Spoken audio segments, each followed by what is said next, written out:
வெளிப்படுத்தின விசேஷம் 12ஆம் அதிகாரம். அன்றியும் ஒரு பெரிய அடையாளம் வானத்திலே காணப்பட்டது.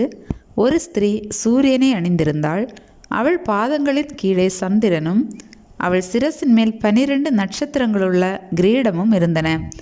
அவள் கர்ப்பவதியாயிருந்து பிரசவ வேதனையடைந்து பிள்ளை பெறும்படி வருத்தப்பட்டு அலறினாள். அப்பொழுது வேறொரு அடையாளம் வானத்திலே காணப்பட்டது. 7 தலைகளையும் 10 கொம்புகளையும் தன் தலைகளின் மேல் 7 முடிகளையும் உடைய சிவப்பான பெரிய வலு சர்ப்பம் இருந்தது. அதன் வால் வானத்தின் நட்சத்திரங்களில் 1/3 இழுத்து அவைகளை பூமியில் விழத்தள்ளிற்று. பிரசவ வேதனைப்படுகிற அந்த ஸ்திரீ பிள்ளை பெற்றவுடனே அவளுடைய பிள்ளையை பட்சித்து போடும்படிக்கு அந்த வலு சர்ப்பம் அவளுக்கு முன்பாக நின்றது. சகல ஜாதிகளையும் இருப்புக்கோலால் ஆளுகை செய்யும் ஆண் பிள்ளையை அவள் பெற்றாள். அவளுடைய பிள்ளை தேவனிடத்திற்கும் அவருடைய சிங்காசனத்தின் இடத்திற்கும் எடுத்து கொள்ளப்பட்டது. ஸ்திரீயானவள் வனாந்திரத்திற்கு ஓடிப்போனாள். அங்கே 1260 நாளளவும் அவளை போஷிப்பதற்காக தேவனால் ஆயத்தமாக்கப்பட்ட இடம் அவளுக்கு உண்டாயிருந்தது. வானத்திலே யுத்தம் உண்டாயிற்று. மிகாவேலும் அவனை சேர்ந்த தூதர்களும் வலு சர்ப்பத்தோட யுத்தம் பண்ணினார்கள். வலு சர்ப்பமும் அதை சேர்ந்த தூதரும் யுத்தம் பண்ணியும் ஜெயங்கொள்ளவில்லை. வானத்தில் அவர்கள் இருந்த இடமும் காணப்படாமற் போயிற்று.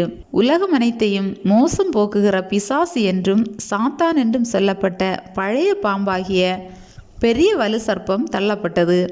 அது பூமியிலே விழத் தள்ளப்பட்டது. அதனோடே கூட அதை சேர்ந்த தூதரும் தள்ளப்பட்டார்கள்.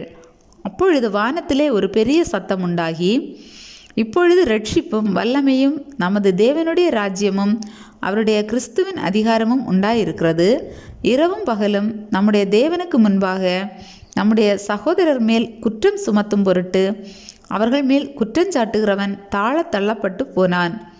மரணம் நேரிடுகிறதாயிருந்தாலும் அதற்கு தப்பும்படி தங்கள் ஜீவனையும் பாராமல் ஆட்டுக்குட்டியின் இரத்தத்தினாலும் தங்கள் சாட்சியின் வசனத்தினாலும் அவனை ஜெயித்தார்கள். ஆகையால் பரலோகங்களே, அவைகளில் வாசமாயிருக்கிறவர்களே, களிகூருங்கள்.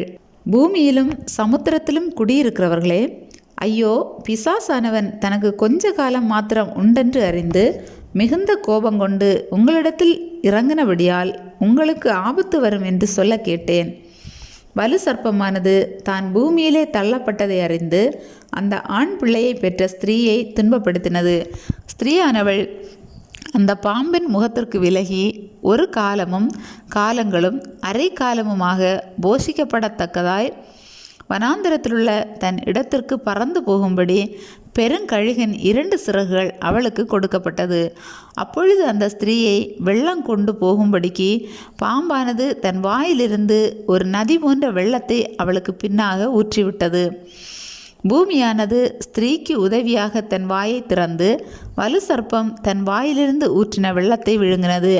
அப்பொழுது வலு சர்ப்பமானது ஸ்திரீயின் மேல் கோபங்கொண்டு தேவனுடைய கற்பனைகளை கை கொள்ளுகிறவர்களும் இயேசு கிறிஸ்துவை குறித்து சாட்சியை உடையவர்களும் ஆகிய அவளுடைய சந்ததியான மற்றவர்களுடனே யுத்தம் பண்ண போயிற்று.